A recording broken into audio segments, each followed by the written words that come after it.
ธุชนทั้งหลายวันนี้วันอาทิตย์ที่ 12 เมษายน 2569 ครอบครัวอาจารย์ธวัชชัยมหาผลได้เป็นเจ้าภาพถวายพระทหารเพลพระภิกษุสามเณรเสร็จแล้วนิมนต์อาตมาพระมหาฤทธิชัยและพระอาจารย์ชัยเจริญมาเจริญพุทธมนต์มาเจิมทานกาลาเมครูน้อยที่บ้านโคกสว่างตำบลอำเภอท่าพนมนครพนมในวันนี้จึงถือโอกาสบอกกล่าวให้ทหารและทุกคนทั้งหลายได้ร่วมสาธุครอบครัวใจบุญกาลาเมอร่อยโดยพร้อมเพรียงกันสาธุสาธุสาธุอนุโมทามิ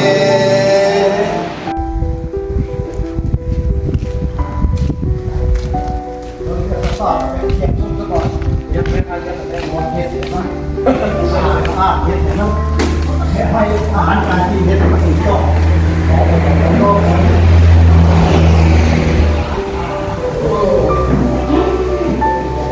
โอ้ลายชัดเลยครับ ตันเลย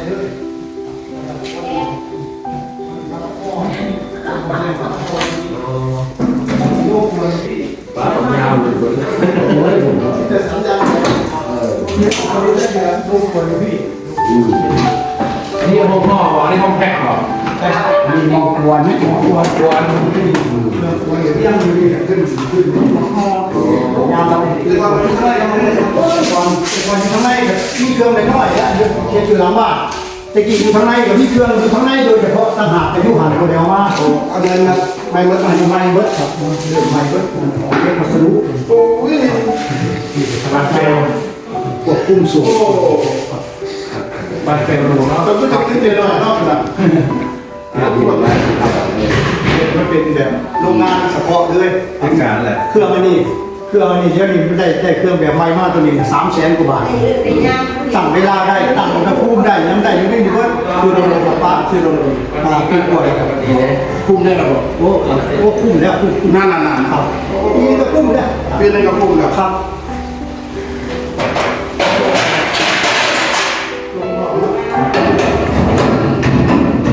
เอาเนี่ยงานไหนนี่ไทยแล้วนี่ไทย โอ้เด็กไทยเขาพูดง่ายเนาะ งานเสร็จขึ้นมาหนักงาน เอาจารย์วัวสามยกเดินจ้ะ นะโมตัสสะภะคะวะโตอะระหะโตสัมมาสัมพุทธัสสะนะโมตัสสะภะคะวะโตอะระหะโตสัมมาสัมพุทธัสสะนะโมตัสสะภะคะวะโตอะระหะโตสัมมาสัมพุทธัสสะขอพระพุทธเจ้าเดินจ้ะมาแล้ว สุรินายะ อายะ ทัน ธรรม นาน าย ะ ะ อาชินายะ ยะ สลายะ อิมายะ สายะ สัพพะสัพพิสัมมิมหาสัสเตนะออกไปที่เดิน หาปีตังพุทธาบุรังคัตถารงศิรสามานิสุวรรณาสตาตังรัตนังปัญญิพุทธาบุรังพระเกติยังอาหังวันทามิสัมมาทาว่าตามข้าแต่สิ่งศักดิ์สิทธิ์ทั้งหลายเทวบุตรเทวดาพิทักษ์รักษาเจดีย์พระนาคพนมเจ้าเรือนสามพระองค์เจ้าราชครูหลวงพรสมิทธิ์บุรพาจารย์พระนาคพนมพระภูมิเจ้าที่เจ้าแม่ธรณีพระพระธาตุพนมพระภูมิเจ้าที่เจ้าแม่ธรณีดูแลรักษาของเขตอาณาบริเวณเราแอบน้อยสิ่งศักดิ์สิทธิ์ทั้งหลายรับรู้รับทราบอันนี้เจ้าพระเจ้าทั้งหลายราธนานิมนต์พระครูสุตะเจติยานุรักษ์พระอาจารย์ชัยเจริญวัฒโนอาจารย์มหา าวิทยชัย พระมหาวิทยา วันตะพานี วัดจันทานี 3 รูป 3 รูป ได้มาทำพิธี ได้ทำพิธี อันเป็นมงคล มันเป็นมงคล ที่ร้านแห่งนี้ ที่ร้านแห่งนี้ ถือโอกาส ถือโอกาส บอกกล่าว ขอกราบ ศักดิ์สิทธิ์ทั้งหลาย สิ่งศักดิ์สิทธิ์ทั้งหลา ให้ ย รับรู้รับทราบ ให้รับรู้รับทราบ และมาอำนวยอวยชัย ให้มาอำนวยอวยชัย ประทานพร มาทานพ ให้ ร ข้าพเจ้าทั้งหลาย ให้ข้าพเจ้าทั้งหลาย ปราศจาก จงปราศจาก ทุกโศกโรคเวรภัย ทุกโศกโรคภัย หลายทั้งปวง ทั้งหลายทั้งปว อั ง นตรายใด อันตรายใด ๆก็จะได้มากล้ำกาย ๆก็ได้มากำตาย แต่บัดนี้ ตั้งแต่แบบนี้ เป็นต้นไป เรื่อยไป ขึ้นชื่อว่า ขึ้นชื่อว่าย ากจนเข็นใจ ยากจนเขียนใจ ด้อยทรัพย์อับปัญญา ด้วยทัพอัปปัญญา อย่าได้เกิด อย่าได้เกิด อย่าได้มี อย่าได้มี แก่ข้าพเจ้าทั้งหลาย แก่ข้าพเจ้าทั้งหลาย ในการทุกเมื่อ ในการลุกเลื่อน มีแต่กัลยาณมิตร มีแต่กัลยาณมิ คิ ต ด ร ดีทำดี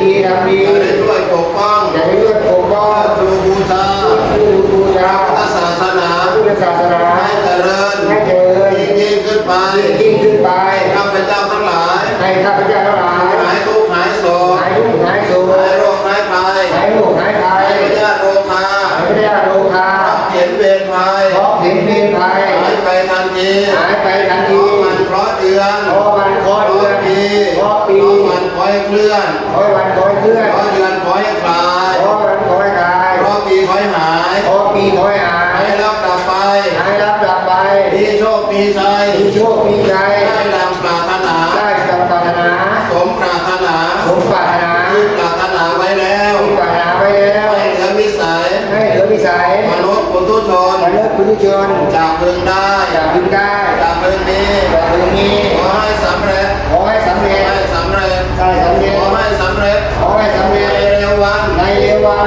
จะพันทันด่วน กับวันดันด่ว จะ น พันทันด่วน กับวันดันด่ว จะ น พันทันด่วน กับวันดันด่วน ด้วยเถิด ด้วยเถิด ที่ฐานจิตเด้อที่ฐานเด้อนะโมตัสสะภะคะวะโตอะระหะโตสัมมาสัมพุทธัสสะนะโมตัสสะภะคะวะโตอะระหะโตสัมมาสัมพุทธัสสะนะโมตัสสะภะคะวะโตอะระหะโตสัมมาสัมพุทธัสสะพุทธังสรณังคัจฉามิธัมมังสรณังคัจฉามิธัมมังสรณังคัจฉามิตุติยัมปิธัมมังสรณังคัจฉามิตุติยัมปิสัพพังสรณังคัจฉามิตติยั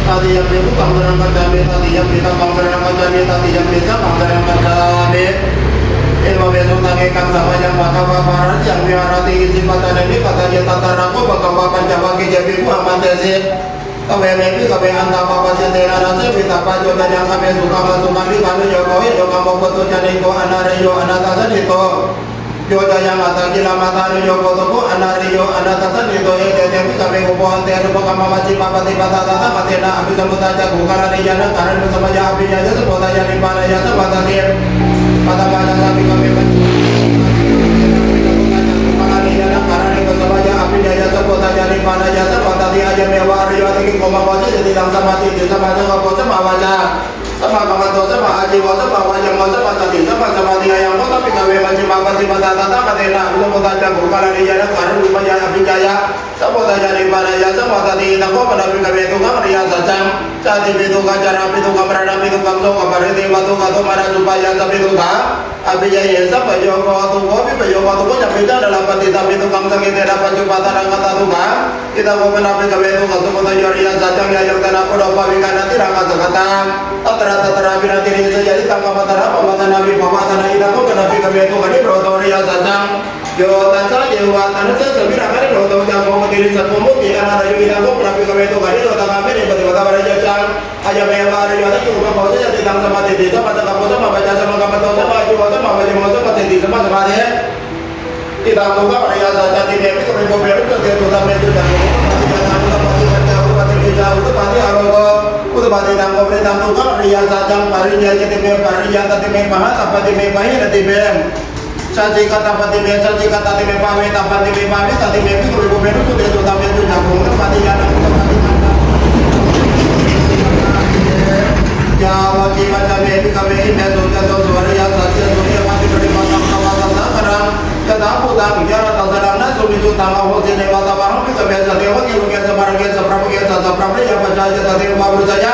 anu terang sama seperti biasa butuh penjelasan dan kau mimpi kami ini biasa jatuh suara yang saja sudah pasti beriman kawasan sekarang tetapi ตังญาณตัสนังสุวิสุตังอโมสีอาทามังปิกเวสเทวะกิโลเกสปาระเกสปรามะเกสัตปรมิยปัจจายะเทวะปริสยังตังสัมมาสัมปติวิสัมปโตปัญญาติญาณัญจปารเมตสดังอุตปฏิอโกปเมวิโมเตอริมติมาจารินติตานิปุณภวติอิทัมภวตมนาปัญญวัคยภิภุมกปโตปาจิตังอภิรันตงอิมาสมิงกัปปนาวายุราสมิงปัญญปะยังสุปโตปุณัญญวิรัชังมิจปรังตปัญญมุตปาติยังกิติปติยตมังสัพพังนิโรธตามันติปวติเตจปังปวตาธรรมจักเกปวติวาสตะมโนสามิเจตังปังปวตาปริจักกิสิปตะนิมิตตานิตตะธรรมจักขังปวติตังอปติวัติยังสัมมเนนะวะพระมเนนะวะเตเวนะวะอาเนนะวะพระมุตาวันเจนะติวาโลกัสเมติมุตร้องกันโภมานังเทวานังสาตังตุตวาจาตุมหาราชิกาเทวาสาธรรมโนสาเวสงนาตุมหาราชิกานังเทวานังสาตังตุตวาตวติสาเทวาสาธรรมโนสาเวสงตวติสานังเทวานังสาตังตุตวายามาเทวาสาธรรมโนสาเวสงยามานังเทวานังสาตังตุตวาตุติตาเทวาสาธรรมโนสาเวสงตุติตานังเทวานังสาตังตุตวานิมานรติเทวาสาธรรมโนสาเวสงนิมานรตินังเทวานังสาตังตุตวาปรณิมิตวสัพพติเทวาสาธรรมโนสาเวสงปรณิมิตวสัพพตินาเทวานังสาตังตุตวาพระมกายิกาเทวาสาธรรมโนสาเวสงพระมกายิกานังเทวานังสาตังตุตวาพระมปริสัทธาเทวาสาธรรมโนสาเวสงพระมปริสัทธานังเทวานังสาตังตุตวาพระมปริยาเทวาสาธรรมโนสาเวสงพระมปริยานังเทวานังสาตังตุตวามหาพรหมเทวาสาธรรมโนสาเวสงมหาพรหมานังเทวานังสาตังตุตวาปริตาวาเทวาสาธรรมโนสาเวสงปริตาวานังเทวานังสาตังตุตวาอัปมานาภาเทวาสาธรรมโนสาเวสงอัปมานาภานังเทวานังสาตังตุตวาอัปสราเทวาสาธรรมโนสาเวสงอัปสรานังเทวานังสาตังตุตวาปริตตุมาเทวาสาธรรมโนสาเวสงปริตตุมานังเทวานังสาตังตุตวาอัปมาณสุมาเทวาสาธรรมโนสาเวสงอัปมาณสุมานังเทวานังสาตังตุตวาสุภกิลตาเทวาสาธรรมโนสาเวสงสุภกิลตานังเทวานังสาตังตุตวาสันติสัตตาเทวาธรรมโนสาเวสงสันติสัตตานังเทวานังสาตังตุตวาเวหังคลาเทวาธรรมโนสาเวสงเวหังคลานังเทวานังสาตังตุตวาเวหะเทวาสาธรรมโนสาเวสงเวหะนังเทวานังสาตังตุตวาสัพพะเทวาสาธรรมโนสาเวสงอัปปานังเทวานังสาตังตุตวาสัพพะเทวาธรรมโนสาเวสงกุลสานังเทวานังสาตังตุตวาสุตติเทวาสาธรรมโนสาเวสงกุลสีนังเทวานังสาตังตุตวายาปิปุตตะเทมโตอายังมารัจจปาวิมโตราชโยโพชโยโพติมเนกโมติตาจยตตาพระมกนาเมสิโลชโยปิปุตตะเทมโตอายังมารัจจปาวิมโตราชโยโพชโยโพติมเนกโมติตาจยตตาจิตตมนาเมสิโลชโยปิปุตตะเทมโตอายังมารัจจปาวิมโตราชโยโพชโยโพติมเนกโมติตาจยตตาเทวมนาเมสิโลชโยปิปุตตะเทมโตอายังมารัจจปาวิมโตราชโยโพชโยโพติมเนกโมติตาจยตตาสุปันนมนาเมสิโลชโยปิปุตตะเทมโตอายังมารัจจปาวิมโตราชโยโพชโยโพติมเนกโมติตาจยตตาธรรมนาเมสิโลชโยปิปุตตะเทมโตอายังมารัจจปาวิมโตราชโยโพชโยโพติมเนกโมติตาจยตตาสัพพมนาเมสิโลชยโตวติยาโมเลสกายานันติวัตโนเอวังตวามิจโยเยจักขุตายามังคะเรอภราจิตปรังเกติเทวตาวิโภคะเรอภิเจเกตปะพุทธานังกัปปะโตปะโมตติสุนังกตังสุภังกานังสุภะปะตังโตอิตังสุขันโนสุโมโหตจตุเยตังพระมจาริสุปะทากินังกายกัมมังวาจากัมมังปะตังกินังมโนกัมมังปะตังกินานิกัตตวานรวานาเตปะทากิเรยติตังหิโลปะตะเมสิโตสิยาจโตปิวาเตปิยสัพพะนัมปิโยสาปุริสัพพะตามิโยอริยสัจจาริอเวทกาสติตามิสัมเกรัตนังนิสังเกเตนะสัจเจนะสุวาทิโวโตเกตังปุราดังนวานาติสัมภวังวิราตติตายติเกวาสมิเตเยนะเว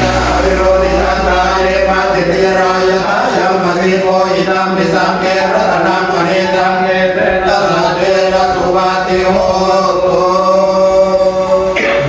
ตุนะธรรมหาไปเจอมาถ่ายรูปแล้วกันมาสนะ ต้องเจอหน้ากระจกเอาไปอีกมันเอาพวกไหนเอานี่บอกยับขึ้นไปมาหาผมบอกครับผมว่าขึ้นเทิงบอกเอาไปอีกขึ้นคุณเอาไปอีกก็ได้ตัวนี้ก็ได้ขึ้นน้ำหนักหลายนั่นแหละได้เถิงเยอะเถิงเยอะจะดีวะ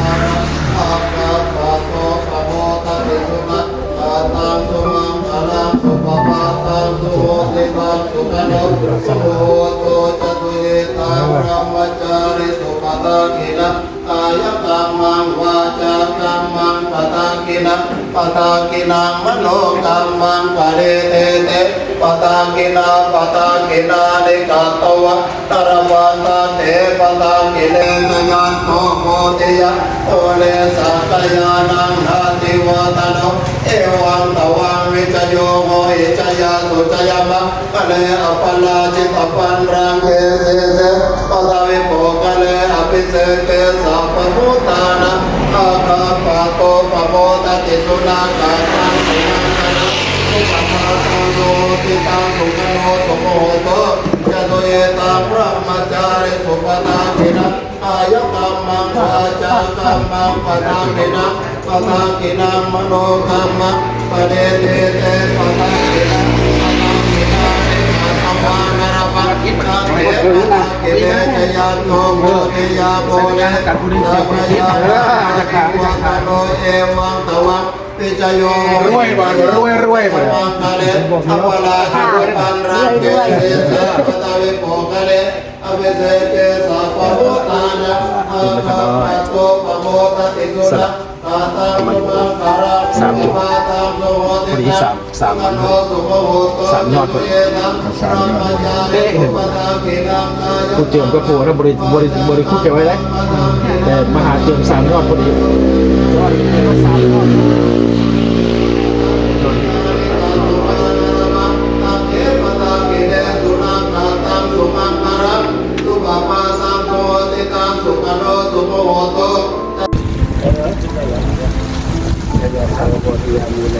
ยานันนันติวัตโนเอวัตตวันวิชโยโหอิชยาสุขยมังคะเลระภราชิตปัญจังเตสิเส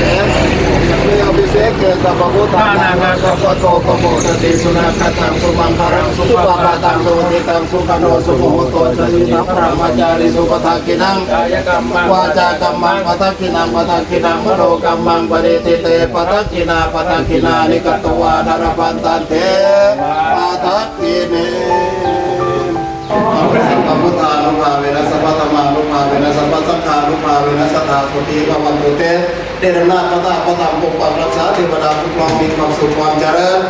ในหน้าที่การงานในการประกอบสัมมาอาชีพสุขภาพพลานามัยที่แข็งแรงไปไหนมาไหนก็ขอให้สิ่งศักดิ์สิทธิ์คุ้มครองตลอดการเดินทางและตลอดไปไหนมาไหนก็อย่าลืม675ด้วยเถิดบุญสีแดง675เดี๋ยวบินมา